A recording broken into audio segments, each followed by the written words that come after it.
What's up, ladies and gentlemen? Welcome back to TD Fans Talk, home of the real Miami Dolphin fans. Y'all punch the like button on the way in the building. I'm going to give y'all a few minutes to come in the room. Yeah, man, we got an audio one because I'm taking care of some stuff in the background here, cooking some stuff up, but I don't have my camera and all that stuff hooked up. But we're going to get into it. I'm going to give y'all a 1 minute to get in the building. Y'all check in the chat right now. Again, if you're new to this channel, make sure you subscribe. This is Friday night. Everybody, relaxing and had a hard week of taking care of business. And now it's time to wind down and try to get some reprieve, at least for some people. At least for some people. The Miami Dolphins make history. They do the right thing. Shout out to the Dolphins. They signed Jonah on a fully guaranteed contract. Many in the NFL believe that the league was trying to collude to not allow this to happen, but the Dolphins do it anyway. Good for them. And this is historical because this is setting the precedent for the future. Okay, the Dolphins have never done this in this type of era with the salary cap the way it's currently designed. And now they have done it. So again, big ups to the Miami Dolphins, making sure that they secure our guy. Now, it might sound like I'm walking away like right now sometimes is because I'm working up and down the kitchen right now. So y'all bear with me if I start fading in and out. But we also going to have a huge Q&A session where you ask anything and I will give you the answer. But before we even get to that part of it, this is huge for the Dolphins. Why? Because we needed our rookie in camp. I mean, this is good. I mean, when you really think about it, a lot is riding on Jonah. A lot is riding on Jonah, y'all. We need this kid to lead the way.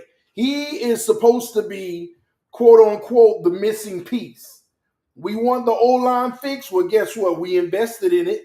Now it has to pay dividends. We have a history of investing in our O-line and it not paying dividends. Now it has to pay dividends. And Jonah has to be the big part of that. Now, it's not only Jonah, it's also Patrick Paul. Those are the two guys right there that can make or break our season. And what's even more important, they're both on the same side of the defensive line. And being on the same side of the offensive line, being on the same side, we need that camaraderie right now in Ricky Kemp. Those guys got to get their reps right. So big ups to the front office on a draft pick spending money. Because remember, the checkbook is closed, but he's a draft pick. The only ones the checkbook is open for is a draft pick. But do you notice how everybody now, because remember, TD been telling y'all for a while now, the checkbook's been closed. And I'm trying to figure out how they're going to handle this Minka and Zach Zeeler situation. And do you notice how everybody's tune is changing now? Oh, will they be able to sign Zeeler? What about Minka? What are they going to do? Oh, now y'all get what I've been saying all this time. What will the Dolphins do?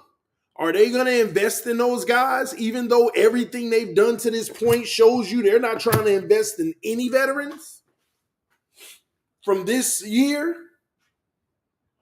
And don't get me wrong, I believe they have to get it done, and they're going to be forced to get something done. But man, oh man, do not be surprised if Miami goes even bolder and say, Zeeler, hey man, you might be playing a holdout because we're not paying you. You never know. And that's what it's going to come down to. Y'all tell me what y'all think about that in the comment section. Are the Dolphins going to give Zeeler the money he deserves? Because it's no question he deserves his money. But are the Dolphins going to be the ones that pay him? That's what it comes down to. That's what the real question is.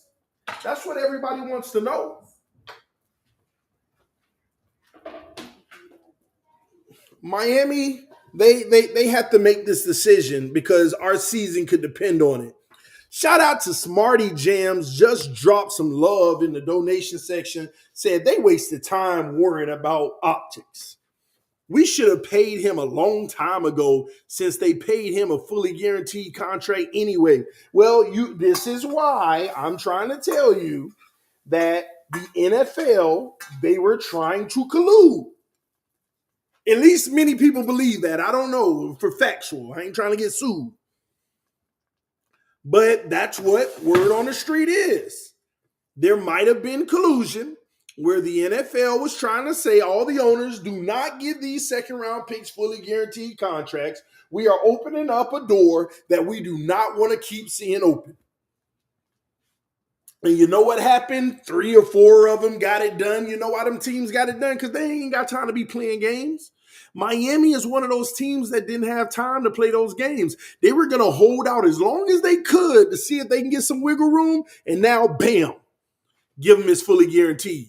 We're not like everybody else. We need to actually try to win this year. We don't have the luxury of playing these contract games on a draft pick. He's a part of the future. But look at him. They ain't got no problem doing it to Zealer. And Minka, I'm still trying to, ain't nobody heard from Minka Fitzpatrick. He ain't even got a happy Dolphins picture. And that may not be anything to it, but who knows? We'll find out. The homie Omnaron just blessed the channel. He just gifted 5 TD Finstalk memberships on the month. That's massive, man. 5 people just became members of TD Finstalk. Man, let me grab my because I need to see who became a member. Y'all give me a second. I don't have it up on the screen, so I'm about to pull it up so I can read out the new members. Salute to all the new members. Thanks to Omnaron. All right, here we go. I can access.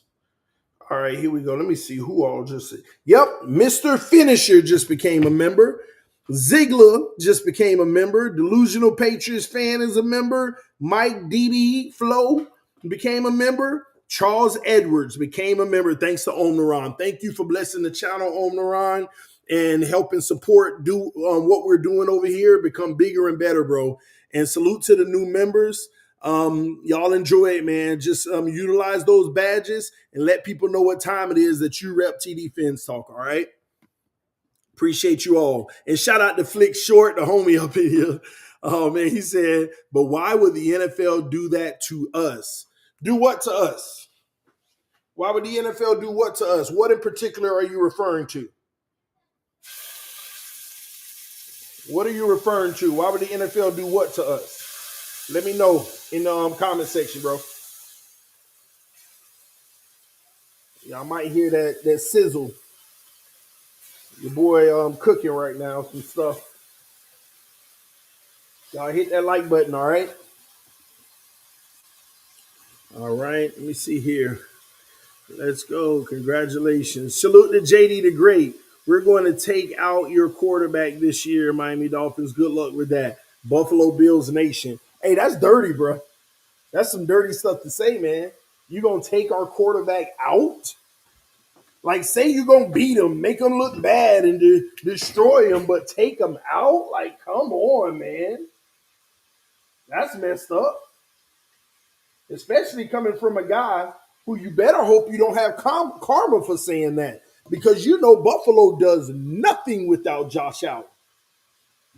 Y'all can't do a lick of nothing without Josh Allen. So don't play those games. Do not play those games. Don't wish that on my quarterback. And the truth is, sometimes y'all fear Tua because, you know, at least we have some competitive games versus Buffalo. At least Tua's starting to become a little bit better versus Buffalo because now we got them competitive games. Y'all getting nervous. That's what it is. Flick Short just dropped some more love. He said, you said they were trying to stop or hold us to get them. The NFL was trying to stop or hold us. That's one out. No. My bad. I was multitasking. But no, man. I'm talking about the collusion on the second round picks if we're talking about the same thing. The collusion with the second round picks not signing guaranteed contracts. That's what I'm talking about. That's what at least people say might have been going on. I don't know for a fact. Again, and boy ain't trying to get sued out here. Everybody's suing everybody these days. So, yeah. That's where I'm at with that. Omnaron just left us a message. Let me see here. He said, TD, would it not be more Dolphin like if we did good enough to run it back instead of completely bombing and succeeding? It terrifies me. Trust me, bro. I get it. And it almost sounds like we bad fans for feeling that way. I get it because I'm there with you. But then we got to ask ourselves, what does that look like?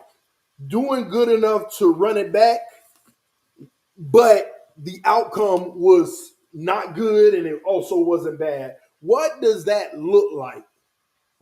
I'm gonna tell you exactly what it looked like. One moment. Here's what it looks like. It looks like we won 9 games and we were still in the thick of it at the end. No, it'll be something like we won 9 games and it's 2 games left,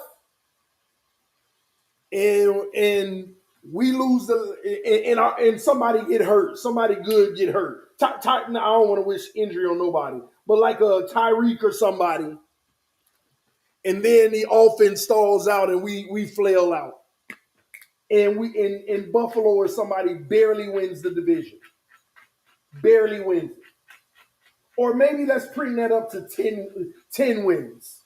We're 10-7, but we missed the playoffs because of the tiebreaker in the division. And something happened that bombed us at the end. That would be devastation. Because they might feel like, okay, man, this was good. We got rid of Ramsey, Holland, and all those guys, and we were still the same. We might be headed in the right direction. Let's keep building on it. No, oh my gosh, please. Please, Lord, no. I get what you're saying, because we might be at risk of that for real, for real. And that's my worst fear. I'm telling y'all, it's that Andy Dalton effect. It's that Andy Dalton effect. Like, he always had his team good enough not to be good enough. They won 9, 10, 11 games every year. Bounced in the first round or something. Every year. Never amounted to anything special. But he wasn't bad enough to move on and wasn't good enough to help the team succeed. The worst. Oh man, why did you even put that in the atmosphere, man? I'm trying to move past that. Like it is what it is. I don't want to talk about it no more. It just bothered my spirit. TD, hopefully the problem have left the building. Y'all think the problems have left the building? See, that's part of y'all problem. Thinking that Ramsey and those guys were the problem. That's part of the problem. Y'all thinking that they were the problem. No. That's not the case. They weren't the problem. Y'all give me a second. I'm headed up to my office, man. Um, they were contributors. Well, you know what? Y'all gonna learn this year. Yeah. The problems are gone. Well, if we start getting cooked on the boundary, don't say the problems are gone. We might have actually created more problems. That's the reality. Let's see here. Y'all give me a second, because I'm up in my office now. I might be hooking my mic up and stuff because my battery was about to die. CB, what up, homie? Salute to you, man. We got some big things coming, baby. Y'all hit that like button on your way in the building, man. Give me a second. I'm just hooking some stuff up.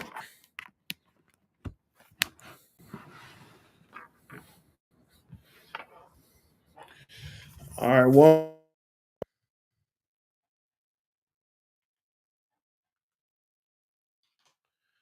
All right, here we go. All right, cool. Let me see if it'll allow me to put this on now. Give me a second. All right. Y'all put in the chat. Can y'all hear me on audio? Yes or no? Put it in the chat. Can you hear me on audio?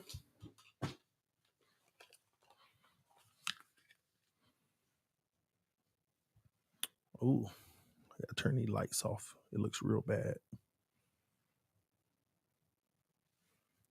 All right.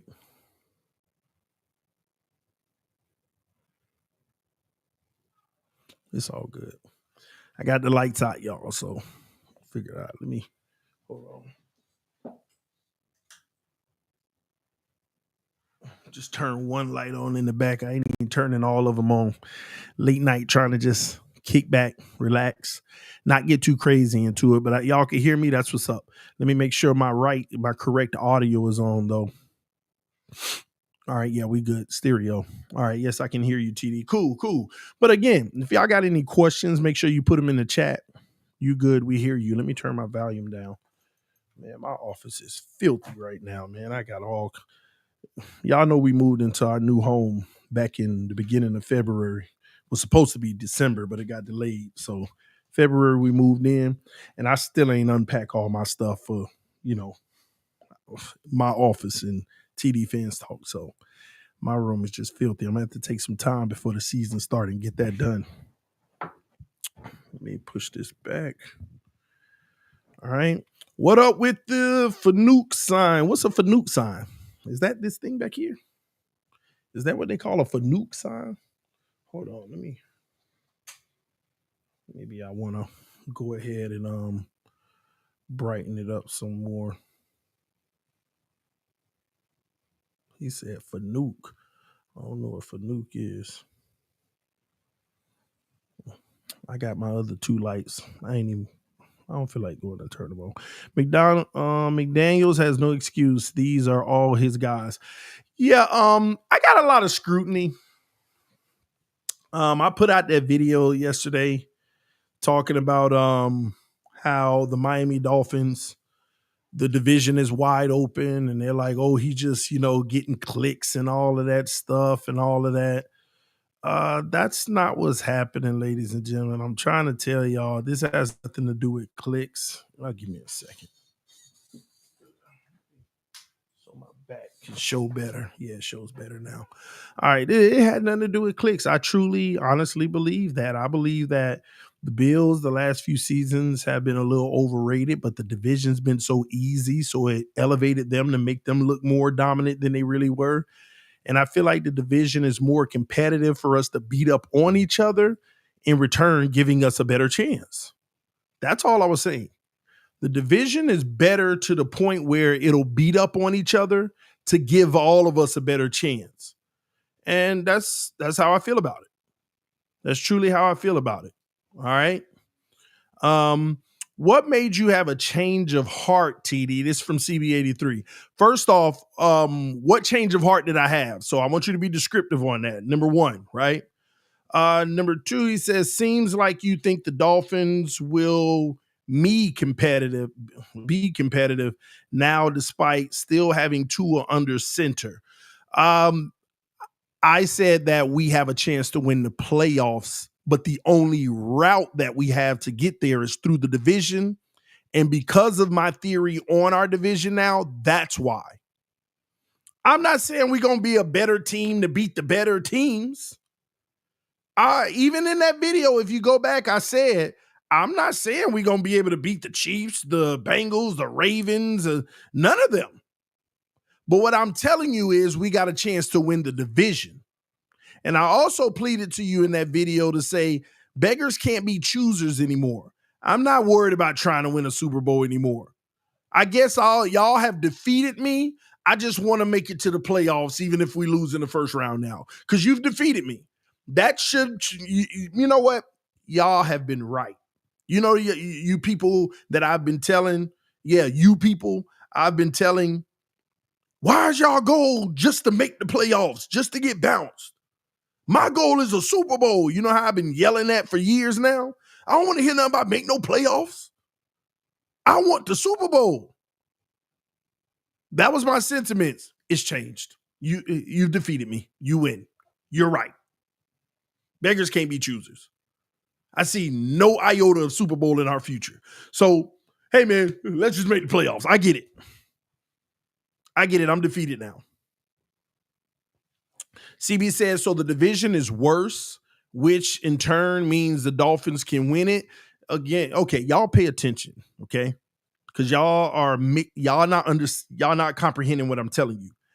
The division is not worse.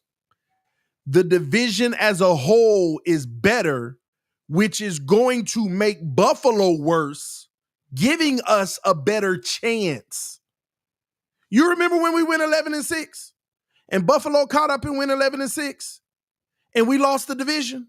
You remember that? If the Patriots were better, they might have not been 11-6. If the Patriots could just get one more win versus Buffalo, we would have won the division. Do you see what I'm saying here? That's what I'm trying to get across to you all. Our division is actually a little tougher, but it makes it weaker for the division title. It's like NFC West last year, NFC West, Seahawks, Arizona, 49ers. What's the other team over there? And another team. It's just running a blank right now. Y'all help me in the chat. That's what I'm talking about. Do you see what they went through last year? Do you see what that division went through last year? Everybody beating up on each other, so everybody had a chance at the end with 8 wins, trying to get 9 just to get in the playoffs. That's what I'm talking about. Yeah, the Rams. That's what I'm talking about. The Rams were the worst team in the division. They were in last place at one point last year in the middle of the season and won the division at the end. They like if I'm not mistaken, they were like in last place with like 4 weeks or 5 weeks left and won the division. Because nobody was 3-10. Nobody was 4-9. Everybody was 6-6, 7-5. And you see, and everything so close because they kept beating up on each other, making it anybody's division. Even in the last 2 weeks, they didn't know. It was anybody's division. One game can get you in. That's what I'm trying to articulate to you all. So the better the Jets and the better the Patriots get, the better chance it is for them to get an occasional win against Buffalo, which brings their win total down a little. Now, if they still just dominant and they killing everybody, it's a different story. But that's where I'm trying to tell y'all, that's the only thing Buffalo's been benefiting from for 5 years now, maybe 6. That's it. They really haven't been as special as people think. They've only benefited from a weak division. Going 5-1, going 4-2 every year in a division. You get that to 3-2, they wouldn't be 5-time division champs in a row or whatever it is. That's what I'm trying to tell y'all. So there's no change of heart with Miami and all of that. I got major concerns about this team. But when I look at the Jets, they did not make improvements this offseason. And we were already better than them last year. And if anything, they got worse. I still think Aaron Rodgers is better than Fields. And the Patriots got better, but they still ain't on our level. Hopefully. Lord Jesus, hopefully.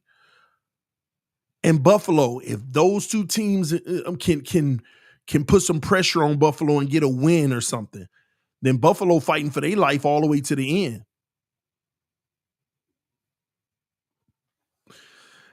That is a hot take for sure. Yeah, I mean, it is a hot take, but it's not far-fetched if you think of it theoretically. Like, I keep on referencing the year that we went 11-6 and they went 11-6. If the Patriots could have just been a better team and got one more win, we would have won the division hands down. We would have had a home game in Miami, and who knows?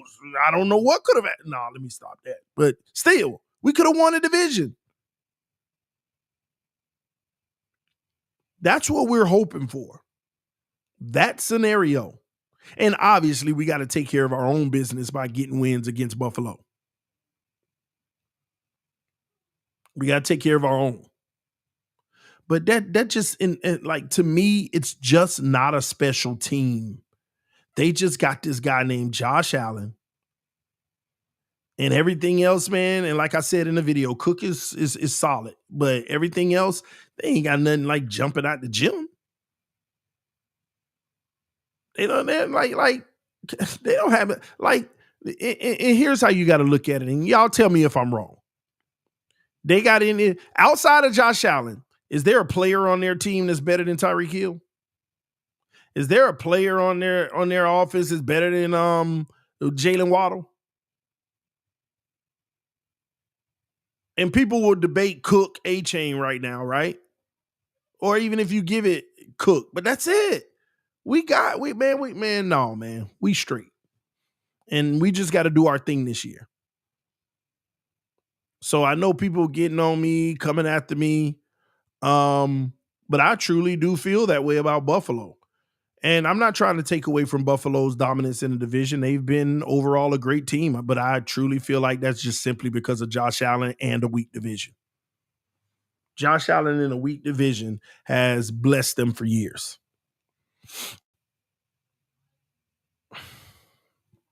So this narrative, TD's just trying to get clicks and all this and that, man, I have never cared for clicks. I've never cared for the clicks. I'm too blessed to care about the clicks. You think, and that's the funny thing. You think these clicks is what make me money? It's ridiculous. They coming after you, TD. No, I'm just saying, man, people all in the chat and oh man, what's up with you? Now you flip-flopping. Oh, now you believe in the team. What is you talking about? Listen to a whole video of mine. Like, Lord, like, stop taking the soundbite and then just going with it. Listen to the whole video where I literally outlined that we still got our problems. Theoretically, I just feel like we still have a chance in the division.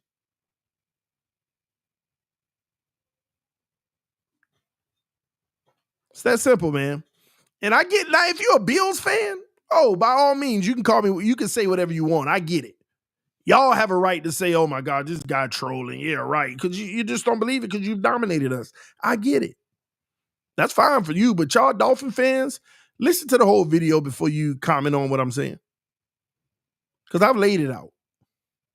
Lino said, you always wrong, fam. And Waddle ain't nice, bro. That still don't change the fact that Waddle's still better than any player on the Bills offense not named Josh Allen. See? You want to throw some like sidebar shots at Waddle, but what did I just say, Lino? He's still better than every player on the Bills offense not named Josh Allen. So say what you want. That's the only point I was making. And I ain't always wrong. I'm not always wrong. And I get some things wrong, but I get a lot of things right.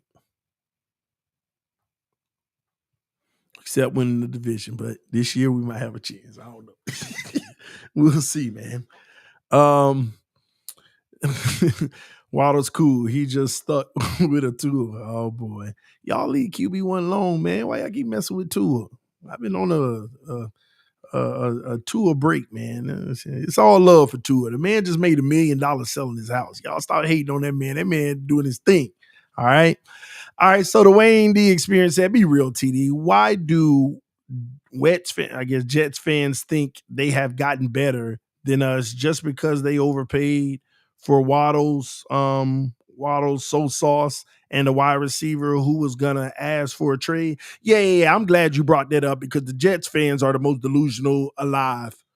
In what world did y'all get better than the Dolphins? In what world? Well, y'all don't have Ramsey and Holland. We upgraded from Holland.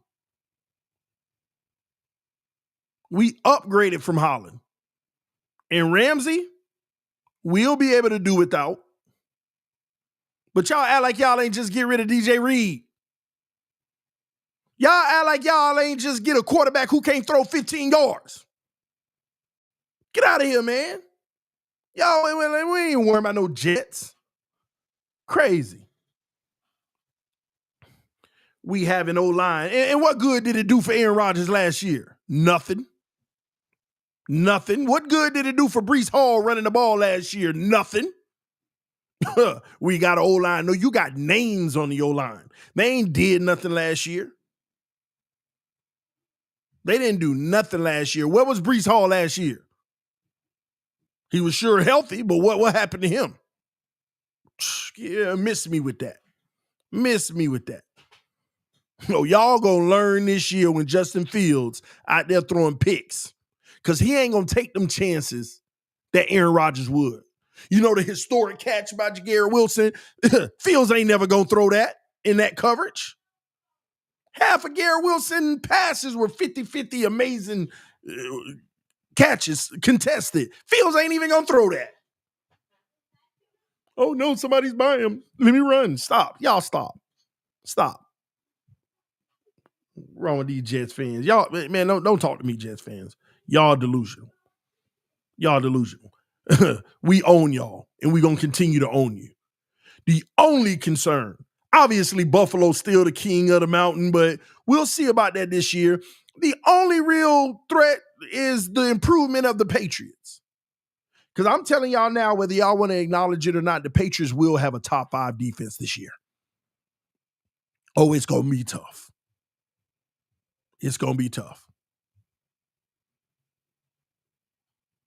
Vrabel ain't going to play that. Vrabel going to have that defense getting up and at everybody. It's going to be tough. You got to max protect and catch him over the top. That's all. If you can hold off the pass rush, you can catch him over the top. But he going to clog that middle. He going to send pressure. And he going to let you test them guys deep. But can you get it off in time? See, the thing about Vrabel defenses, Vrabel wants you to get rid of them. See, Vrabel's one of the only coaches in the NFL, like Vrabel, Flores, and all of them, they want you to get rid of the ball quick. Everybody else, they just don't want to get beat deep. But Vrabel, Flores, guys like that, oh, I want you to dink and dunk. I want you to hurry up and have a quick release. I want you to get that ball out quick. Because we on top of everything in the first 12 yards. Now, if you get that extra time because y'all O-line just picked it up very well, hey, you might stick us over the top here and there. Yeah, we could be got, but you better get it off. You better have enough time to get it off. That's what Vrabel's offense is. That's what it is. Go back and watch them matchups with Tennessee, Miami. They give you that quasi too high look, one safety, not deep, but mid to deep. The other safety about 10 yards back, looked like a linebacker with depth. As soon as you hike that ball, that safety stays right there. He ain't backpedaling, and it's really single high. Giving you exactly what you want, but hey, you going to give it time to develop down the field? Because everything coming your way. That's what Vrabel is. That's what the defense is. Ain't all that quick stuff, go ahead, throw it. Bubble screen, -1. Bubble screen, oh, you got 2 yards. Quick slant, tackle right away, or jarred out because the defender right there. And the scariest thing about that defense is he brought guys that know what he already wants. He brought in some of them guys that play exactly that style of football. Is their expertise. And technically, he's going to do it even more because he got 2 corners that can lock down. He got 2 corners that can compete out there on the edge. So he's going to take all the risk in the world and have you fumbling, false starting because you worrying about how it's coming. That's what Vrabel is. And that's my only concern with the Patriots. Now, I ain't worried about that offense. Now, that offense sneak up and they're top 15, and I don't care if they rank 15. If the Patriots offense is ranked 15th, middle of the pack, they win in 10 plus games. You're going to see a lot of Sundays when you're looking at that scoreboard. You're going to see a whole bunch of 16-13s and 9-7 going into the fourth quarter. They not going to be giving up points like that. I mean, and the Patriots, man, they doing it right. I'm telling you, it's how they building it. It's how they building it. Yeah, I believe the Patriots will have a top 5 defense this year. I really do. But we'll see, because they might be 32nd, and old TD was wrong. Who knows? Time will tell. But that personnel on paper is sure nice. It definitely is nice. That's for sure. All right. Shout out to Lino again. He said, get used to being last in the division. Jets is better than y'all. See, and this is delusional stuff I be talking about. For several years now, we've literally been at least second place, and now all of a sudden get used to being last. Stop. Just stop. Y'all just sad. Y'all know the Patriots about to pass y'all. You're the one that need to get used to that basement. You the one need to get used to it. But anyway, if you got any questions, like I said, put it in the chat. Miami going undefeated. Y'all don't know ball. From your ears to ours. Okay.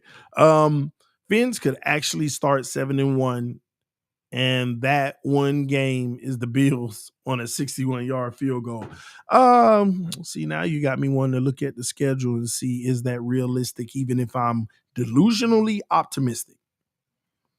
Let me take a look.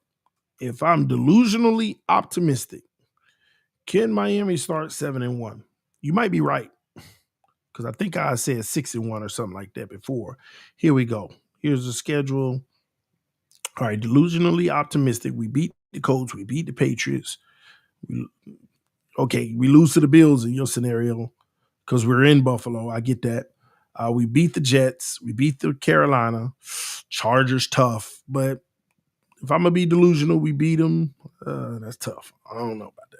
But we beat the Browns. We beat Atlanta. Okay, I can see 7-1 if you beat the Chargers.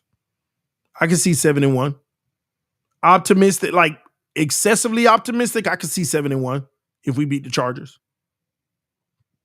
I can see that. Now, just regular optimism, 6-2. Fair, 5-3. Because the Dolphins, the Patriots might be better. Colts on the road. Browns, Shadur first game starting. Who knows? I don't know. But if I'm being pessimistic, we're going to lose to one of these teams, whether it's the Colts or the Patriots, or the Jets. Yeah. So, yeah, I mean, that's still a good look, though. 5-3. I don't see us being any worse than 5-3. Now, if we 4-4, we're a train wreck. If we're 4-4, we're a train wreck. We're more of a train wreck than you would think, because this is a weak beginning of the year.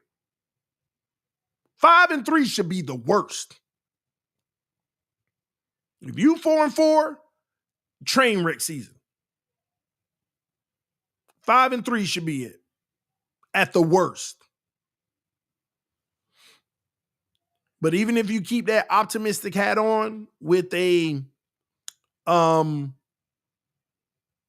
6-1, then you got the Ravens, you're 6-2, Buffalo again, 6-3, Washington, 6-4, Saints, 7-4, Jets, 8-4, Steelers in the cold in December, 8-5, Bengals, 8-6, Bucks, 8-7, Patriots, 9-7. That's still optimistic.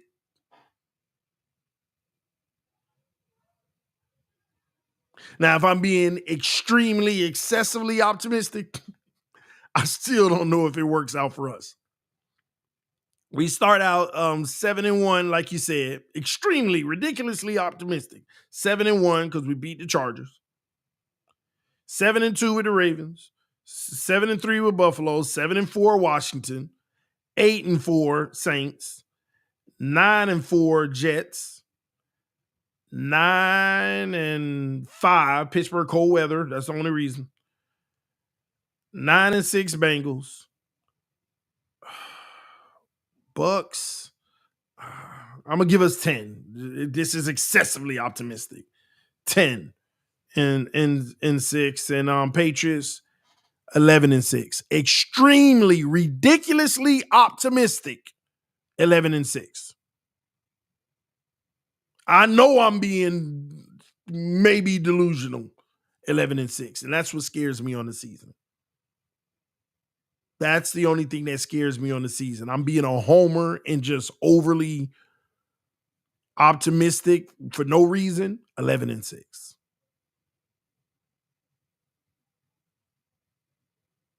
And I don't like that. I never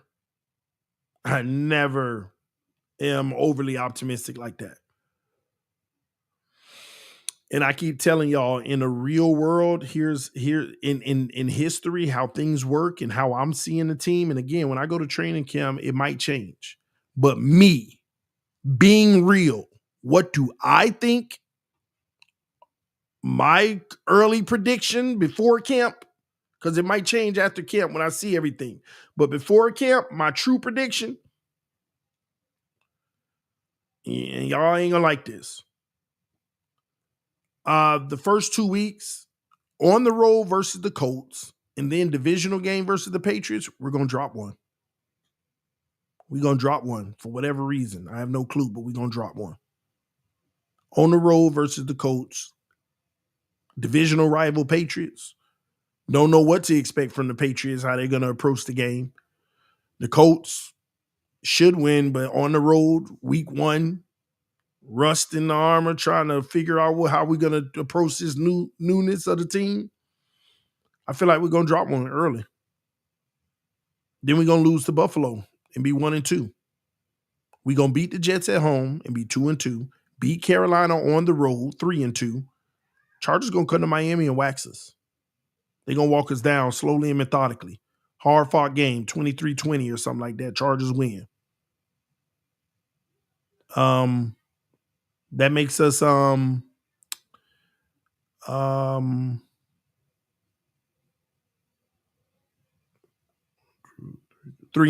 That makes us 3-3. We beat the Browns 4-3. We beat Atlanta on the road. It's tough, but we will win. 5-3. Is that 5-3? I gave it let me make sure. 3-3, 4-3, 5-3. Yep. We lose to the Ravens, 5-4. We lose to the Bills, 5-5.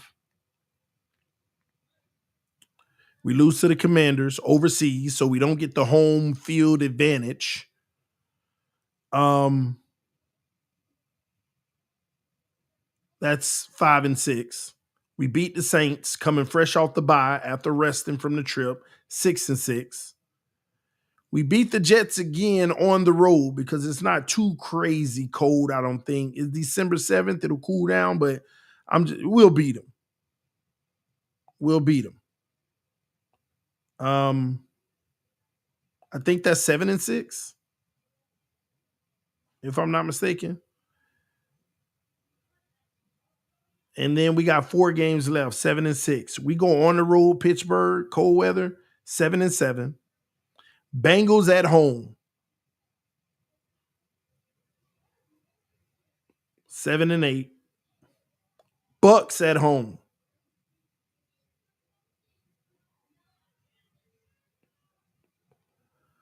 7-9. Patriots at home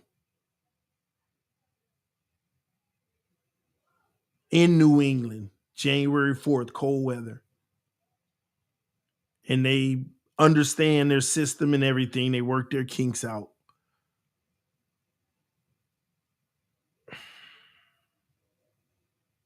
What does it matter? We already at the playoffs, but we could lose that 7-10. that could easily be 7-10. Anything outside of that will require optimism from me. And maybe I could be optimistic about that last Patriots game, the Bucks game. But that's about it. Those are like the only two games, or that early stretch where I said we're gonna drop one. Optimism about one that. So if I'm gonna add optimism, we're 10-7.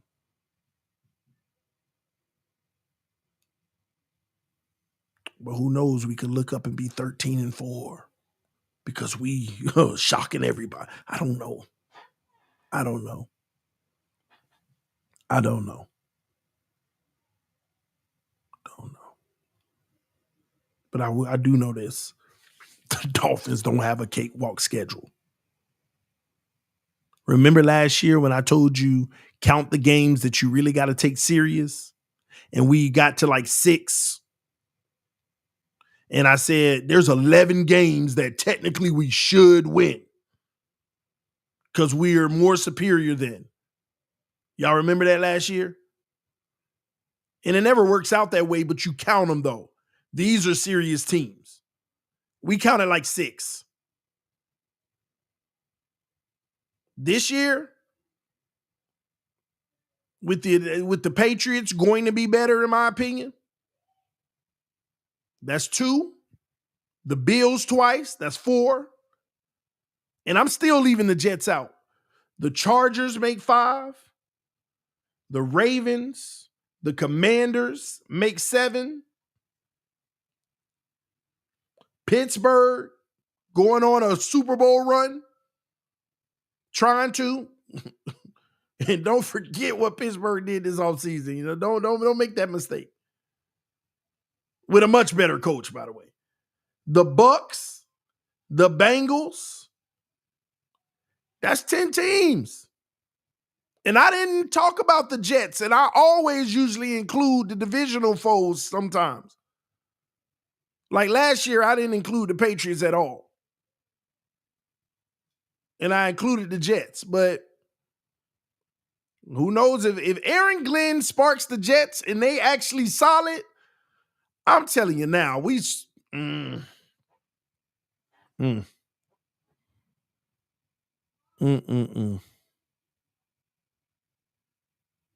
McDaniel got a coach. He got a coach this year, boy. You know I'm a Bills fan for life. You know the team fans can't beat. We've beat y'all, and we will beat you this year. Let's not be in denial here, TD, acting like Tua about to have his best year. His body shot, his body shot by now. I'm done making this about Tua. This is Tua's year. Good or bad, this is year.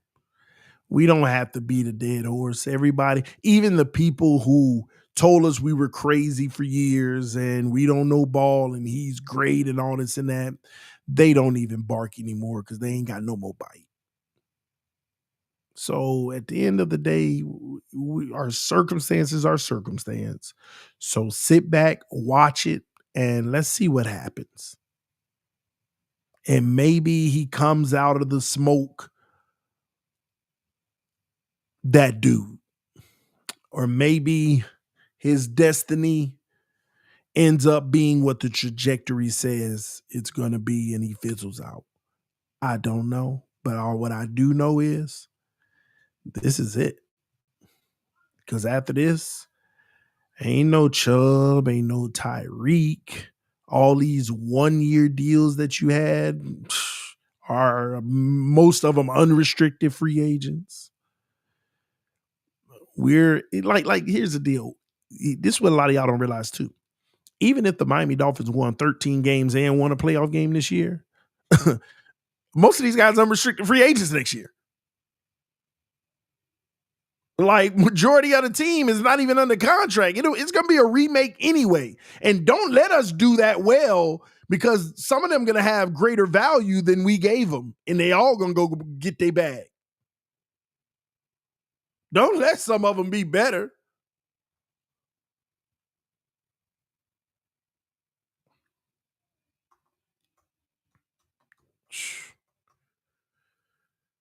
the writing's on the wall, man.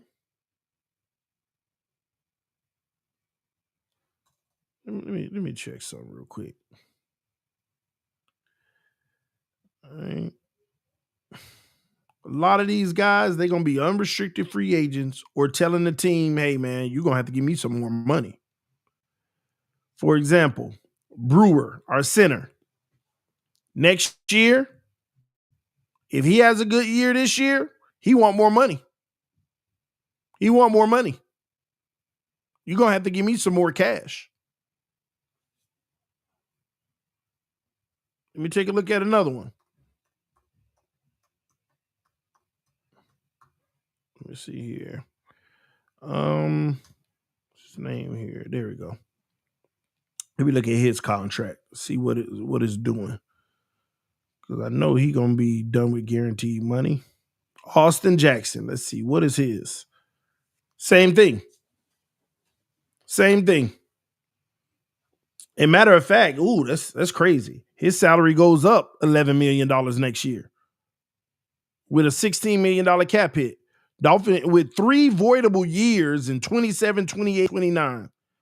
Like they've been adjusting his contract on the low, and I didn't even know all this time. And now it's coming due. So they're going to have to give Austin Jackson an extension if they're going to keep him probably next offseason. Because the agent probably not going to try to hear it next offseason. Everybody do some money or read up contract. So this is it. This is it. The Dolphin Tua got to be that guy this year. He got to be that guy. And I'm not talking about more of the same. I'm talking about 2023 with a little bit more oomph on it in the big moments.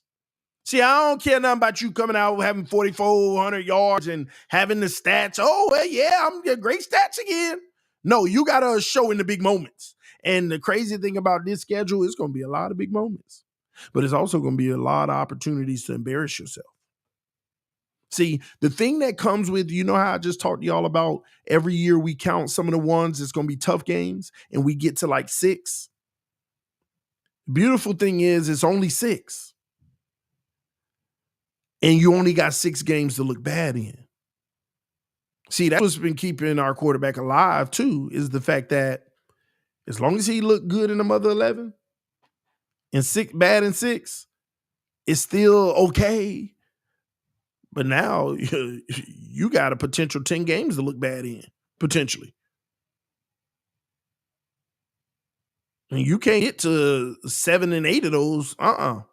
You can't get to the normal 6.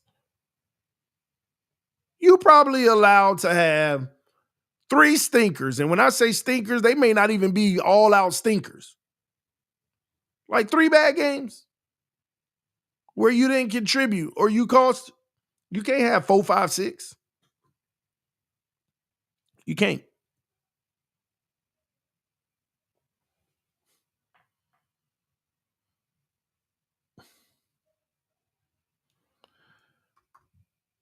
How do you spell his name? Let me see. There it is. Zach Zeeler. Look at his contract real quick. Why he needs more money now. See, and here's the crazy thing. Zach is in there trying to get his money now, even though he's under contract this year and next year. So he's even trying to get more even earlier, especially when he see these guys getting 30 million and he's playing better than some of them. And he's only getting what? 10 a year? 10 million, 25,000, 250,000? Zach Zeeler gets paid $10,250,000 a year when he's playing technically on the level of Christian Wilkins making 30. His agent know what time it is. My guy's 30 years old right now. I got to restructure this now because that one more injury, he old, and he ain't going to get no more. He got to live with. See, Zeeler can't live this contract out. Because if he plays this contract out, he'll be 32 years old out there looking for real money. It ain't there at 32. Not unless you're all-time great. It ain't gonna be there at 32. You're gonna get that Calais Campbell money, 6 or 7. Less than you're doing now. Listen, what people don't realize is Zeeler's worth 25. He just ain't a big name, former first rounder or nothing like that. That's why we respect that. His play is worth at least 25. When he was matching Christian Wilkins, and in most cases better than Christian Wilkins while he was in Miami, for sure. So you benefit, he wasn't a former first round pick and all of that stuff. You benefit from him by getting him a team friendly deal, but now he's technically proven it when he was making peanuts and he's halfway in the deal you gave him and balling out still. Now I want the real bag. Now I want the real bag. I'm 30. I can't play these games. I got to get it now or never. That's what Miami dealing with. And all these people, Zeeler, he deserves it. Pay him. Y'all tripping. See, I'm not an advocate, by the way, of paying him. I've been told y'all trade him now and get an asset. And I get it. It'll hurt the team. But again, my philosophy, I'm already past this year. I'm in the how we gonna be better in the future. Because again, all this talk that I'm talking about winning the division, I still don't see us beating the Chiefs, the Bengals, the Ravens. So all that don't matter anyway. But since y'all going down this road, pay him then. But handcuff the future. Pay him big bucks while he 31, 32, 33 years old. Man, I'm dumping that off to somebody else right now while I can get an asset for it. But most of y'all don't see it that way. See, that's why Miami put themselves in a weird, bad position to make tough decisions this year. Ramsey, tough decision. Jonnu, really tough decision. We put ourselves in a position to have to sacrifice talent to survive. And I told y'all this. They just came out with the trends. The Miami Dolphins have been trending down the last 3 years. And what did I tell y'all 3 years ago? This is the best roster that we're going to have for 5 years to come. It's going to get worse and worse because we put too much money on the stars in trading them and bringing them in. Didn't I tell y'all that 3 years ago? If you can't do it now, you ain't ever doing it. 3 years ago, I told you, if you don't do it now with this roster, you ain't ever doing it. This is the best roster we have had in forever and going to have for years to come. I told y'all that. I said the following year is still going to be similar and good, but the few pieces that you don't even notice are going to be gone. That was the Connor Williams and all of them, the Robert Hunts. I told y'all this. And then eventually Christian Wilkins. Then I said, hey, next year it's going to be the same thing. We're going to be declining. We're getting rid of some of these guys. I tried to tell you. Then Ramsey's gone. Javon Holland is gone. Told y'all this. I thought Chubb would be gone too, but he took that old itty-bitty deal. He took that itty-bitty money because ain't nobody was going to trade for him anyway, coming fresh off of that kind of injury. He's in the mode of, well, at least I got a home here. I'm going to take the itty-bitty money, hope I come back, ball, and go out there and get a new contract. Go get a fresh new deal. Because we ain't keeping Chubb after this year. And if we do, it's because it's on the cheap, because he'd be washed in. If we do. Because if he has any value after this season, we ain't going to be able to afford to keep him. Don't forget, even though he took that pay cut, his base salary, he still restructured his contract. Next year, they got this man at a $31.2 million cap hit. Make it make sense. Next year, he is a $31.2 million cap hit. You think they keeping that? You think they keeping that?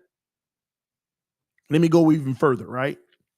Even if they restructure him next year and converted his almost $20 million into bonus, with only 2 years left on the contract, he would still be let me do the math. All right. 11 plus 10, 21. He would still be a $21.5 million cap hit instead of 31 next year. But the following year would be 42. They ain't doing none of that. They're not doing none of that. Please understand that. They can convert his guaranteed money next year into a signing bonus and make his base salary $1 million. But since there's only 2 years left on the deal, they have to split the $19 million between the 2 years. So he still would be on the hook for about $9 million in these signing proration and the restructure proration. He will still be like a $21 million cap hit next year. You would save $10 million, but you're technically pushing it over into 27. But you'll probably try to be creative and add even more voidable years to bring that down. He gone. He gone. This is it. And truth be told, he's still a $12 million cap hit this year because of a previous restructure. They just brought his base salary down to $1.2 million, but he got a signing proration of $4.5 million this year against the cap and a restructure proration of $6.4 million this year. So all that Chubb, reduced his salary to $1.25 million. Yeah, but he already had a restructure that was divided out. We got a $12 million cap hit this year for Chubb, regardless.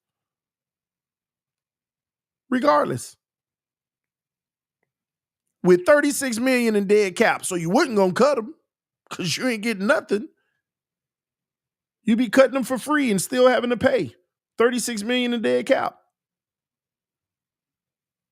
So next year, he gone. You're gone. So get ready for Chubb, Tyreek, Zeeler to be gone.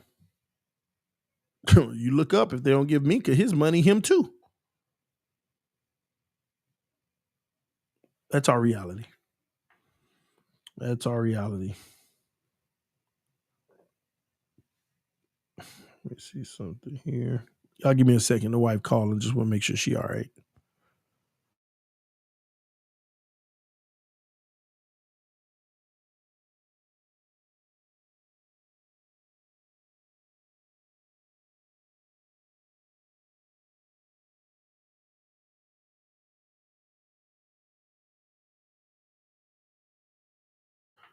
All right, she good. Thanks for y'all patience. Kevin Lee giving TD money, but can't pay his bet. Oh, you got a bet out there, Kevin Lee? You owe somebody some cash. Oh man, somebody calling you out saying, "Hey, you bet him, and you ain't on her." I don't know what's up with that. So who knows? But Kevin Lee did say if it's same old Miami TD, Miami goes 7-1 and then 1-7 because Tua is hurt or happens every year. And we have no backup. That's worth a tough. You might be right. That's how we've been doing it. On fire and then just pure terrible. Morales family in the building. What's up, man? He said TD speaking them facts. Rebuild after this. Yeah. See, my thing is, I wanted us to start early. See, if it was up to me, I would take, if it was up to me, I'm trading Zeeler now. I can't cut Chubb, and he's not tradable for the most part. So he's just sitting on the roster. He could play for us this year because it's a lose-lose. So might as well he gonna be on the roster. I can't move on from that. Nobody's taking him fresh off that injury. So that's just a bad contract. We stuck with it. But I'm trading Zeeler, and I trade for Minka Fitzpatrick only to trade him again. Only to try to trade him again.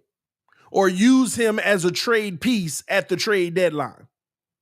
And let the league know we rebuilding. But before I trade Minka, right before the trade deadline, I trade Tyreek. See, I'm getting rid of Zeeler right now because it's most value. Teams that can use a good defensive tackle, a lot of them there are. I'm waiting till about week 7 or 8 and trading Tyreek. Now, again, see, this is the problem, though. Here's the tough part about the Dolphins. With that schedule early being favorable, going 5-3 or something right before the trade deadline will screw us. Because we'd be like, man, there's still hope. That's what happened with Calais Campbell. We were finna trade Calais last year, I think for like a third or something. We were finna a nice pick. Shockingly, what we were gonna get from what I heard. The Ravens. And we still in the playoffs, so we're not gonna do it. And I told y'all last year, man, you wasting your time, man. And Calais is being a good Samaritan. Well, I'm here to win, and I'm good. I want to. Come on, man. And here's the messed up part. We waited to the absolute last minute because Mike McDaniel and Chris Greer, they were willing to cut Calais Campbell if we were out of contention and allow him to be picked up by a contending team after the deadline. That was the deal. We're not going to trade you because we feel like we're about to do something special and we can make the playoffs. Okay, I'm all in for that. Then when things got rough, should we cut him? The deadline's coming. Should we cut him? Nah, as long as we in it, we don't want to cut him. We don't want to cut him. Here's that last week. We still got a chance. If the Bengals this and that, or if Denver loses and we win, we waited the last minute to waste that man time. That's why he ain't come back, man. I ain't playing with them. I could have had a few more checks in the postseason. I could have had probably another $1 million just from the postseason messing with the Dolphins. I'm going to Arizona. I'm going to go where I started because I'm retiring after this. And they done brought in a lot. Let's see what we can do over there. Waste that man time. Waste that man time. We're going to be grandparents by the time I rebuild and playoff dreams again, 37. Man, don't shatter me like that, bro. Man, I don't know. I just want to win. I just want to win. Y'all punch that like button. Again, if you're new to the channel, subscribe right now to TD Finstalk, home of the real Miami Dolphin fans. Somebody said TD is bipolar. I haven't been diagnosed with it. I'll leave it at that. Campbell was stupid. The Bills wanted him. Man, it was like 4 teams that wanted him. It was like 4 teams that wanted this man. Man, why did my camera just freeze on me like that? Y'all give me a second. That was just out the blue. Oh, we got the Raiders up in here. Y'all hit that like button. Again, ask a few more questions. This stream went from positive to negative.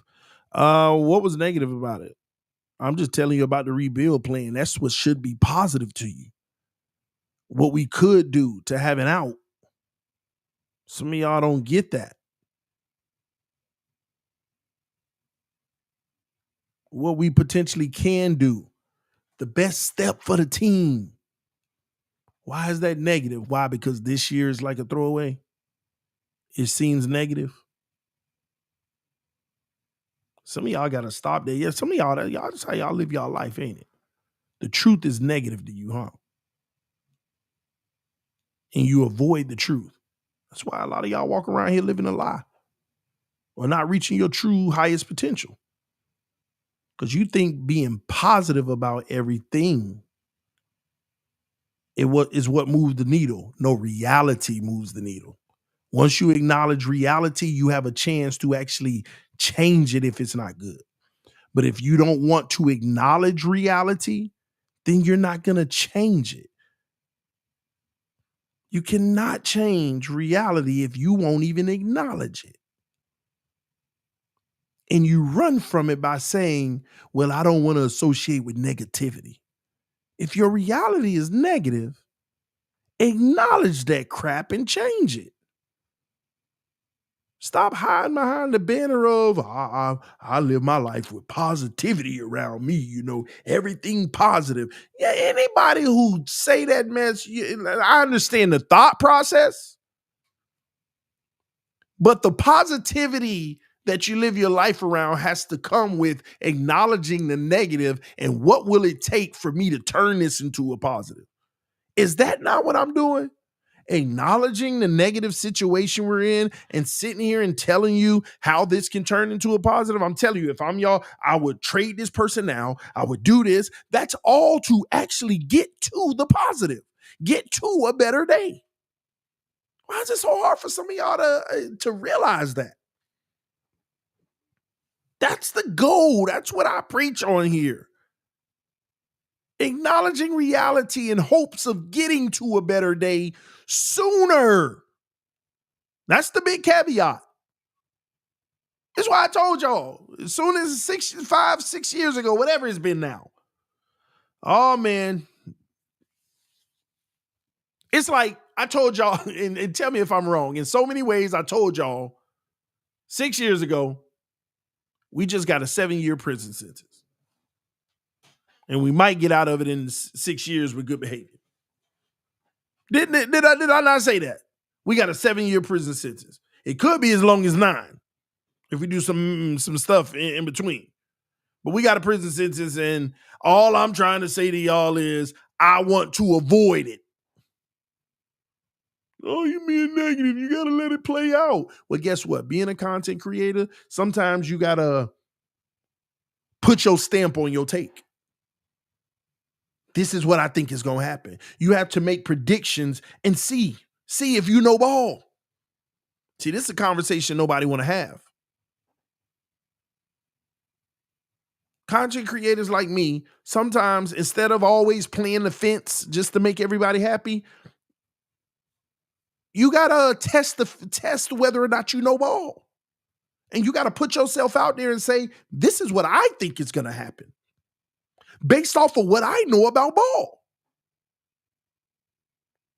And you allow time to tell.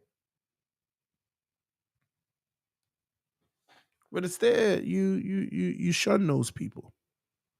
And then you never go back to check the receipts. Instead, you want to glorify those who ride the fence no matter how many times the gate swings open.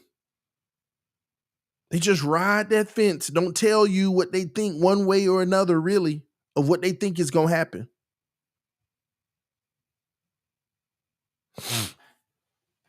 And even if they do tell you what they think is going to happen, if they wrong, they flip it to try to make it seem like this is what they've always told you. Come on, man. So stop, and I only say this to say this, not to compare myself to others, but stop attacking me if you ain't going to attack others. Stop attacking me about my takes. Can we go pull the receipts? Yeah, I might be a Dolphin fan that talk trash to the Jets and the Buffalo, which makes me wrong all the time. But as a Dolphins fan, I'm going to talk trash to them anyway and be wrong. I'm proud to be wrong about me talking trash with the Dolphins against them because they are rivals. But when I talk about my team and the Dolphins, I don't try to be wrong. I know I'm going to be wrong sometimes when I talk about Buffalo and the Jets because I can't stand them. I want them to fail.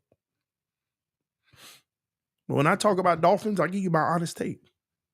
I give you my real honest take. And some of you may not like it, but it's the truth. And if you go back and pull the receipts, How many times have I truly been wrong about the Miami Dolphins? Yeah, if I'm talking about them versus the Bills, Jets, and Patriots, maybe, but just Dolphin stuff. Tell me what I've been wrong about. And I'm not saying you won't pull, well, you were wrong about this or wrong about that, but acknowledge you might be able to count 3 things out of 100.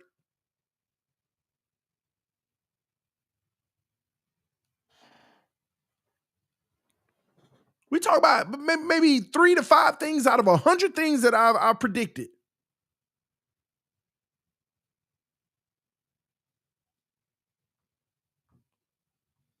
I know this team because I studied this team.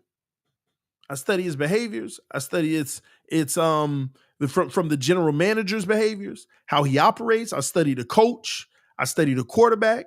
I study the players, the stars. I study the non-stars. I don't study all the bench players and all that. I don't. TD, name one UDFA we signed. I don't waste my time. Why I'm gonna waste my time doing streams and giving you information about players that have a 1 in 500 chance of making the team?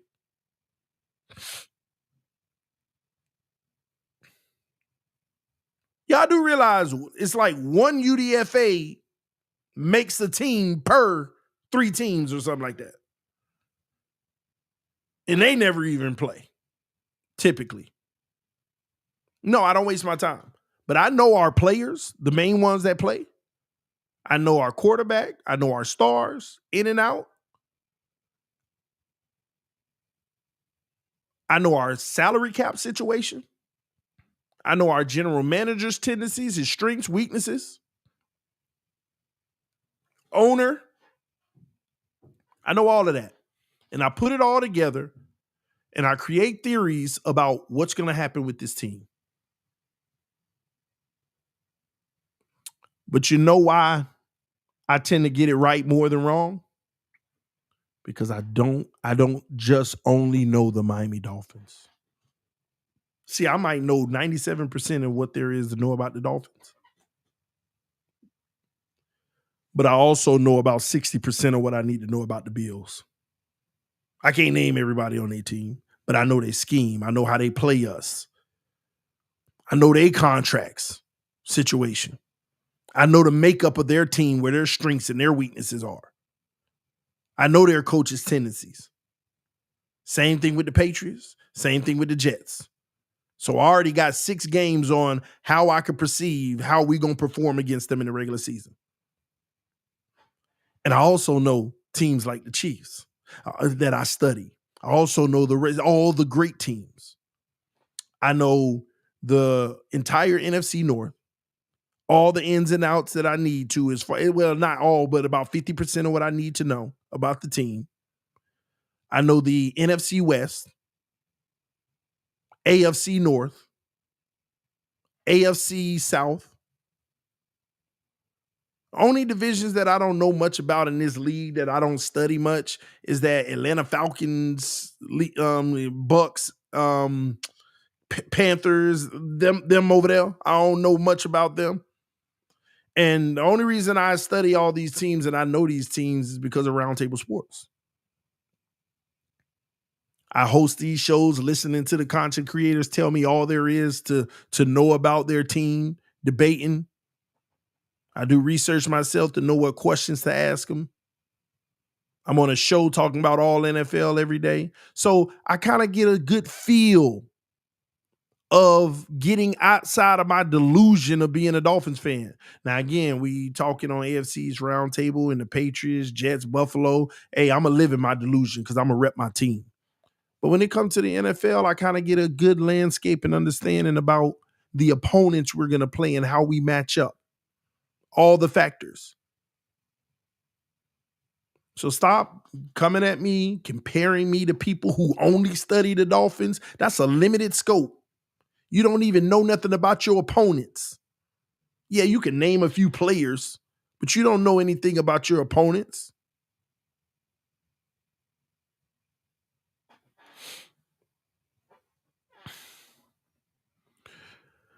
Do you think the Dolphins can go 11-6?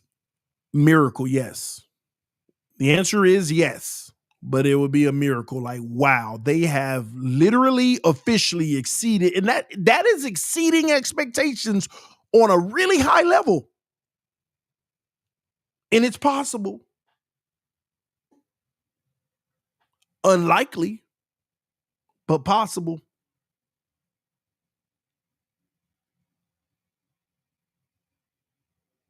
Anything's possible.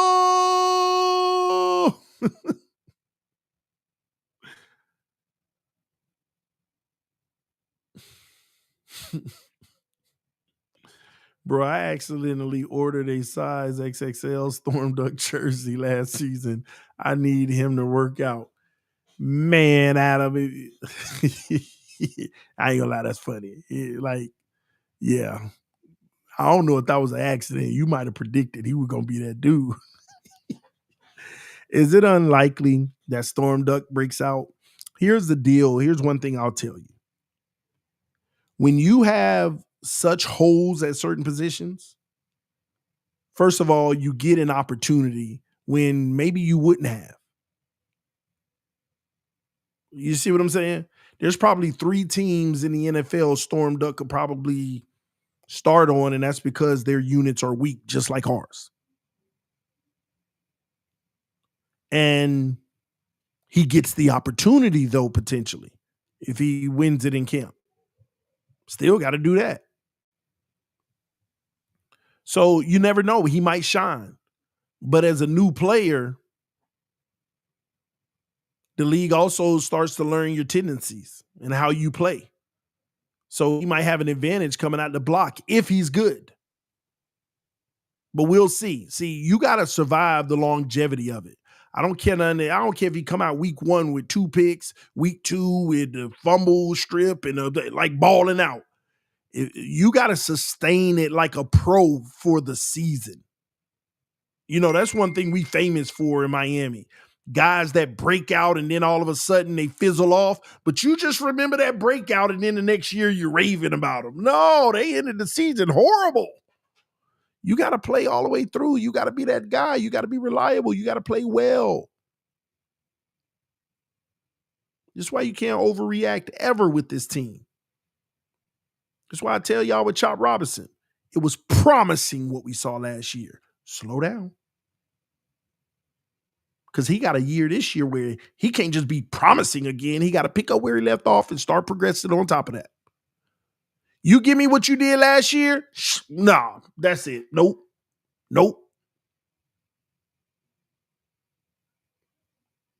And I hope the rotation doesn't stunt his growth too, because now there's more chefs in the kitchen. We'll see. We shall see. But I am excited about this season. I think it's going to be fireworks. Fact check. CCRR lost a bet to me for $1,000 for that year. Tua played all year 3 years ago and never paid up. He's lucky I have God on my side. So y'all bet whether he was going to play the whole year or not? Is that what that was? Wow. 3 weeks till preseason opener versus Chicago. Yeah, the Shy. I would like to travel to Chicago, but I don't know if I will be able to. Again, that's the part of the year I'm getting these babies back to school and all of that. I'm spending a lot of money. I'm going to go down to Miami's training camp. If I do get enough support via Cash App, then I'll travel to Chicago. I have one of our supporters and followers that already said that they're going to take care of a hotel or something for me, a good friend. But still, the plane ticket and all of that. If you all want me there, I'll be there. But if not, then it's all good. I'll just, because it's only one joint practice anyway, which is crazy. And if anything, to be quite honest with you, if I did get enough funds to travel via Cash App, I would prefer it to be Detroit, because with Roundtable Sports, the company, I believe we got credentials to the Detroit Lions training camp as official media. So instead of just that one joint practice, I would at least be able to be to their regular practice before Miami even comes and check them out a day early. And then Miami comes the next day for joint practice. So I would prefer to probably go to that one because I'll have access to Detroit as a member of media. Um, but we'll see. It just depends on the level of support we get. Again, thank you to everybody who's already donated via Cash App. You have secured my opportunity to go down to Miami for like 7 or 8 days. So that's a blessing. And if we get, enough additional funds, then we'll travel to either Chicago or Detroit or both if it's, overwhelming support. We'll see. We'll see how that goes. All right. But I am locked in for traveling down to Miami, going to camp for the early part of camp. All right. Um, Outside of that, any other questions you guys have in the chat before I get up out of here? Um, Let me know. All right. If you have any other questions. Salute. Someone just sent a cash app just now. Let me see. Who was that blessed us? Oh, that's what was that? Juan, Mr. Fix It, the homie in the bid. Oh, Morales family just dropped some love on the channel, man. Thank you, brother. Thank you. That's definitely gonna help me. I appreciate your love. Always, I always say this, and I feel like maybe I get drawn out just saying it so much, but I really mean it. Just all y'all who drop a little love here and there, man. It's always appreciated. Um, I do this for a living. I do that. I mean, I wasn't always like that, but I do this for a living. I provide content about the team that I love, and I'm also building a company on the side, Roundtable Sports, providing coverage for every team. And it's funny. Y'all remember when I made all those channels, TD Bengals talk, TD Browns talk, TD all those talks, because I had a vision of having a sports network, man. And half the fan base literally just crucified me, attacked me for having big vision and big dreams. And I stand here today, and the company is doing so well. And we have about 70 people under the company right now. It's growing, it's doing big things. We have deals and partnerships with funding and different things of that nature, sponsorships, and the company's just growing. Me, Dan, and Richie, we're doing a phenomenal job growing Roundtable Sports. Some of y'all might even see, our work on socials out there, getting pumped out there. And shout out to Master at Work being one of the original founders as well. But yeah, man, it was what I envisioned. At first I was talking about a TD brand, but then it just, that didn't work out and we went a different direction.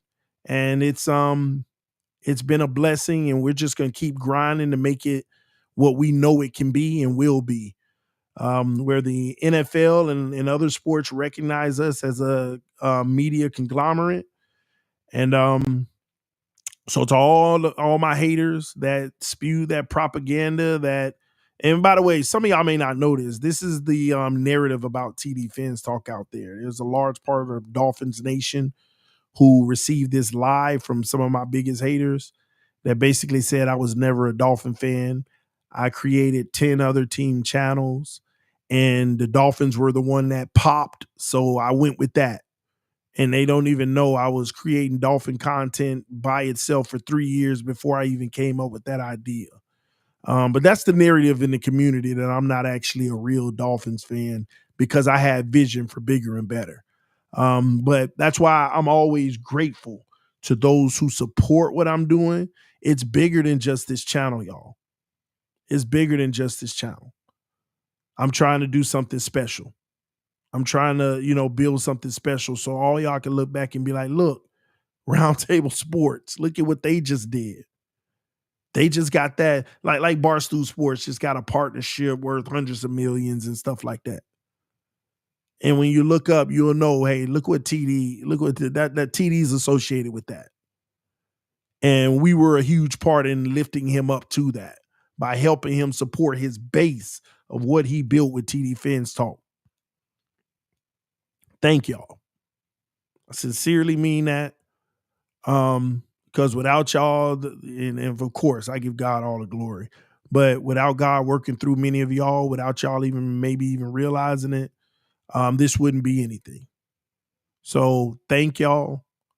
Thank y'all for seeing the vision. Thank y'all for supporting me. Thank y'all for hanging out with me. Hey, I mean, it's 11:42 on a Friday night, and I got 706 people watching. I got literally like 300 almost on YouTube and 400 on X and Facebook and Twitch. So thank y'all. And my wife thanks you too. She loves y'all. Um, the haters just got too much. She's like, I just don't want to, put myself out there anymore because these people are nasty. Especially when they not attack physically, but verbally, we're attacking our kids and stuff. So just thought it's best keep the kids off a little more than we used to, and her. So that's why you don't see her as much. People like, hey, are you and Hillary okay? We're great. Okay. Nothing has changed, but we just don't, do that as much because the kids don't ask for this exposure. Now, if they choose they want to be a part of something or be on camera on a Sunday or something like that, by all means necessary. So that's why you don't see the family as much anymore. But you'll start seeing us again if you partake in the Patreon that we're about to start, family stuff. I'm gonna start me a garden in my backyard, different stuff, man. Your boy just turned 40, man. I gotta do things different. I gotta do things that's serenity, just calming things, just peaceful things. So I'm gonna start my little gardening, I'm gonna start my little house projects, all that stuff. We in this new house and nothing's been done. It's just a bare house, and we're just like, but we spent a lot of money to get in here. So I'll put it like this: you got to recoup sometimes whenever you get your home. And I'm 40 years old. I bought my first home at 40, and the decisions I made early in my life didn't know I would see this moment. And again, God is good. And this platform has blessed me to be able to do that. And I'm not saying, oh, the donations bought my house and nothing like that, but y'all watching and supporting, donations are like helping me do things for this channel, my travel and all of that. But what the channel does, it gives me partnerships that allows me to do big things, you know, working with Bleacher Report, them seeing the interaction I have with y'all is why Bleacher Report hit me up. See all these people. Why are these people working with you and not these people? They're better and all that crap. One thing that I know is my audience. We rock together because all our sponsors, all our partnerships, they say we see how electric you are with your bass, and they rock with you, and that's why we want to work with you. So that's what it's about. That's what it's about. That's what drives the needle bigger than any number. Any numbers. That's what drives the needle, the fact that y'all rock with me. And people see that. And hey, they view that, hey, that moves numbers. So, and that allows me to be blessed. Thanks to God working through so many of you. So thank you, thank you, thank you. And I know y'all be like, man, you always thanking us so much. It's all good. It's just stick to content. Like people even say that to me. Like nothing's ever. I can't even stop and thank y'all sometimes. People will complain about that, but I don't care. Just thank y'all, man. And I humbly say that. And ain't ashamed to say that. But it's beautiful because you go from where I started out. Now I get to flex on my haters. I ain't gonna lie. I ain't this showboat person. I'm not a flex person like that. But I don't mind flexing on my haters. I don't. And I don't do it. I don't do it like, hey, let me put this in your face. Oh, look what I got. Nah, I just keep working hard. And when the opportunities come, my haters be like, how is he? Why y'all not? Y'all need to get rid of him and go with him. And that's what I call flexing. Just keep grinding, doing my thing, and I'm all like I'm always out here. And I'm always getting opportunities. They always in my inbox, in my email, opportunities. And that's thanks to y'all. So I'm not a showboat guy. I'm none of that. But that's how you, and this is a lesson for many of y'all. That's how you clap back at your haters. Just keep doing better than them.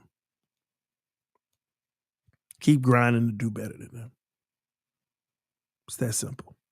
Just keep, and whatever you're doing in life, keep grinding, do better than them. Man, we got more people that just showed some love in the Cash App. Man, thank y'all. um, Brian Jones, keep up the good work, brother. Thank you. Blake Wood, training camp. Thank you. Thank you. Thank you. Thank you. Thank you. Can't say it enough, man. Can't say it enough. Trenton Montgomery, Miami Dolphins, AFC East champs. Hey, that was bold. That was bold. Hey, but it came with bold donations. So oh Lord, somebody went over the top. Off the top shelf. Who is this? Jovan. For training camp, your bro JD. JD. Yeah. I ain't surprised. At first, I'm like, somebody came over the top. I ain't putting your business out there, but that's a pretty generous donation, JD. But I ain't surprised because it's you. Thank you, brother. You've always had the channel back. Thank y'all, man. Thank y'all. All right. Gosh, just overwhelming love and support. Grateful. All right. Let me give y'all my lineup for the season. Let me read some of these super chats before I do. You see that NFLPA guy get caught at Tootsie's? I don't know what you're talking about. You're gonna have to send me the details if it's something crazy.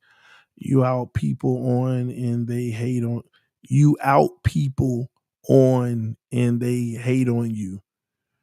I think you meant you put people on and they hate on you. I never worry about that. It's actually a beautiful feeling when you elevate people, you help people, you assist people.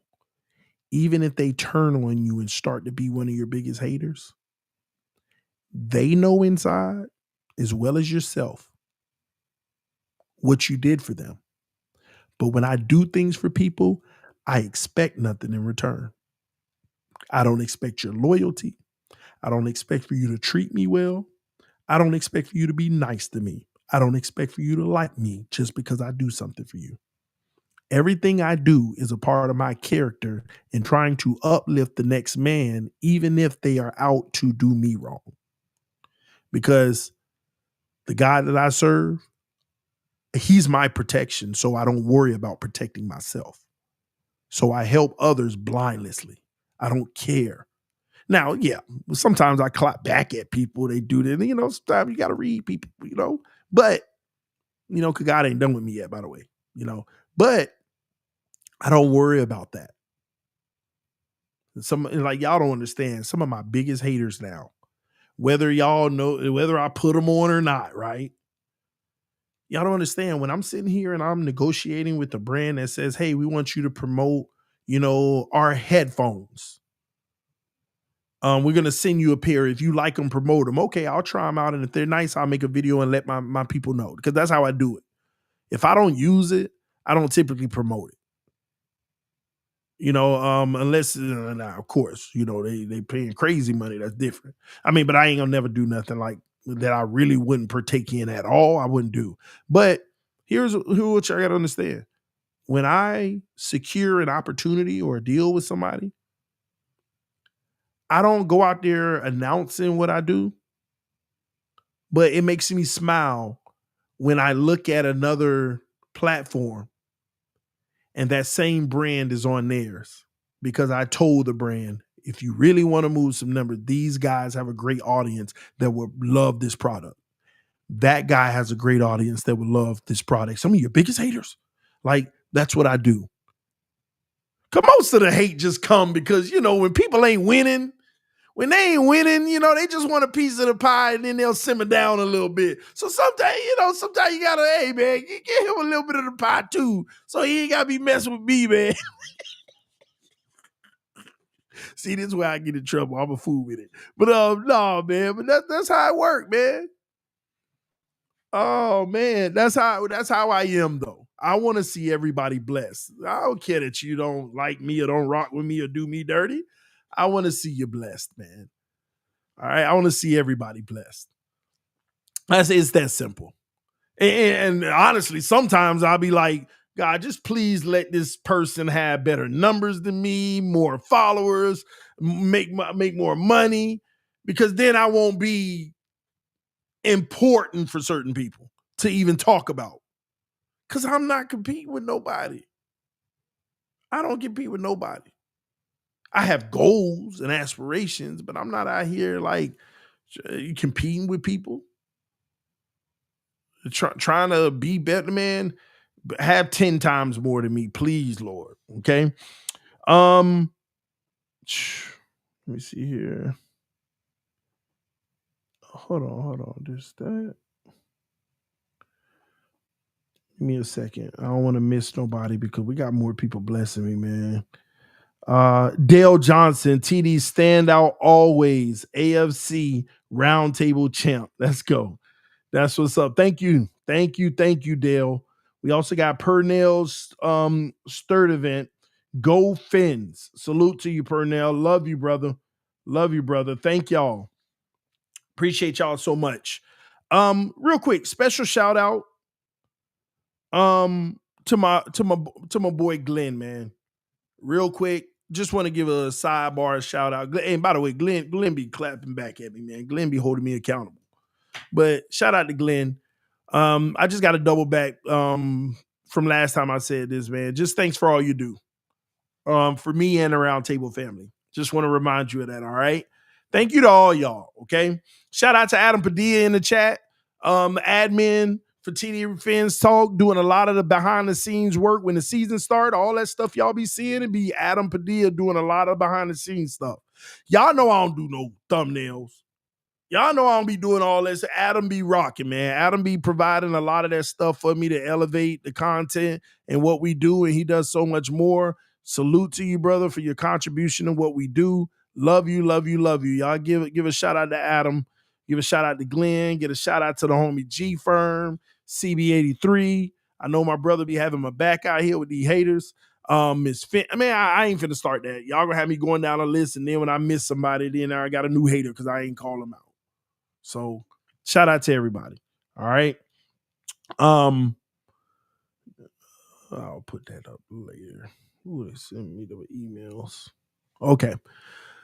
No thumbnails. No, I didn't. I don't create. Man, I ain't no graphics person. I ain't like the best editor like that. But you know what? We got people who are now. You know, we got people that's rock with us that are. We also have I have a bomb intern as well that just started working with me a few days ago. I don't know if y'all saw that edit that I put out of the part of the show the other night. Y'all let me know in the chat if y'all saw that. I dropped that video late last night, the little 3-minute video, the little edit of us potentially winning the division. That edit, that B-roll and all those graphics that were in it and stuff, that was the new editor. That was like some of his first work. And he sent me some new stuff from the show the other night that I'm about to post that was pretty fire. So I'm about to post that stuff. But start getting, here's the deal. I haven't done what most people do. I don't promote the channel like that. I don't clip the stuff, put it on social medias and let people, see clips and all. I've never done that stuff. I've just been organically talking my talk on screen and keeping it moving. So Richie always tell me, I just don't know how you've gotten to this point without doing all of that and had the success. And I just tell them, I don't know. I just have them be my authentic self and people rock with me. That's that simple. But we trying to elevate the content. Too many people keep telling me, you can do this, you can do that. So we finna have a TikTok pop in. We finna start posting clips on X and Instagram, the Facebook. We about the shorts. We about to just more people are gonna know about us. All right. So we're gonna do that. I haven't done it for 7 years, man. Haven't done it for 7 years. So we're gonna start so they can elevate to the next level because other people are more, wanting this to go to a whole new level because they think it can. So and I do too. I just, I've never thought about it because I just wanted to do my thing. All right. YouTube shorts. Yeah, all of that. But we about to kick off with all of that. My personal life Patreon gonna kick off in September. I can't wait for that. Because if you do subscribe to it ain't up yet. I'm not gonna put it up until August where you can sign up. But starting in August, I'm just gonna be following my journey in life, like more than just this football thing. I wanna, provide content that kind of shows you the how I live my life with faith. How I'm not a perfect man. I'm imperfect, but how I lean on God, to keep me balanced in life.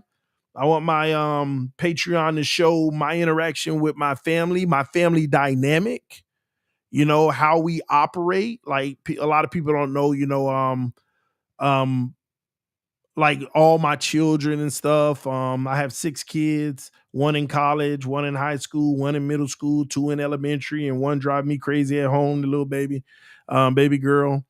Um, I like fishing. Go on some, show you some of that.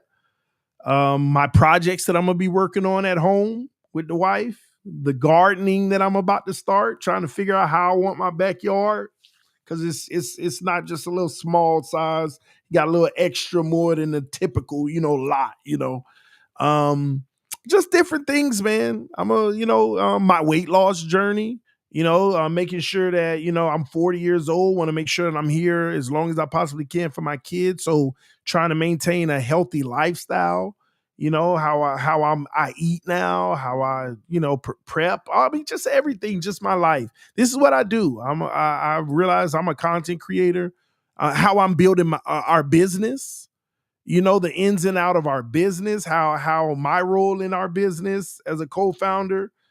All the different behind the scenes things of how we run the business, how we're trying to scale it, all of that, business talk, motivational speak, philanthropic work, mentorship with young men in my community, me being a coach for the youth league, and just everything in personal life. You get to follow me on that journey. So that's what the Patreon is kind of going to be like. So, because a lot of people support me. Like some people go and they drop $10 every month, or $5, or $1, or 20, or 50, or 100. There are people that do that. But hey, man, I'm gonna encourage people to follow the Patreon. Follow the Patreon. If you every month, this small amount, it ain't gonna be massive. It's gonna be real small because I want as many people to understand who I am as a man, more than anything. But content costs and it time. So I will put some little small value on it. Might do like $5, $6, $7 or something like that every month, but it'll be plenty of content. But yeah, and if you want to support, instead of dropping a donation, you might just say, hey, let me just make sure I'm a Patreon member every month. And that's a monthly contribution to what he's doing with his life and his family, helping him help others. Because that's how I look at it. Everything y'all help me with, help me help others. All right. So thank y'all, thank y'all, thank y'all. I'm about to get out of here because the wife called about an hour ago. And I was like, how long do I have? She was like, don't worry about it. Just go. So I've been continuing to go, but I'm gonna get on down there. It's Friday night. We stay up really, really late because we try to watch a movie together every Friday night, but we starting super late tonight. So I'm gonna get to it. Love y'all. Appreciate you. Love yourself. God loves you. Love yourself. No matter what you're going through in life, love yourself. And trouble doesn't last always. Anything that's stressing you in life right now, any problems that you have, remember, it ain't going to be forever. And if it is something that a doctor or, a judge or anybody telling you is forever, just put your faith in God and watch him work. But learn what faith is, and you'll actually see how powerful it is. Don't just believe, I believe in God, but then worry. Exercise real faith. It'll take the worry away because over 90% of the things you worry about do not come true, or it doesn't work out in the worst way that you feel. So stay blessed and keep yourself encouraged in life in all you do. And don't stop wanting more for yourself, your family, your life. If you don't have that constant pursuit of something, that's when everything like idle, I mean, the Bible tells you idle mind, devil playground, right? That's in everything in your life, So have some type of goal, especially, and I love talking to men. Have a goal in life.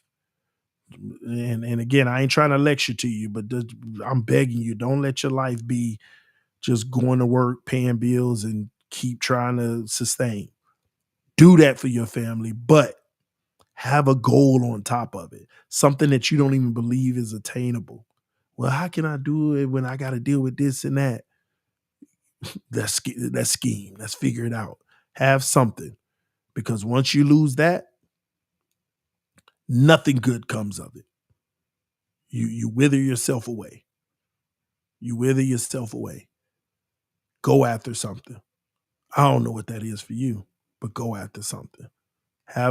If you don't know what that is, start dreaming.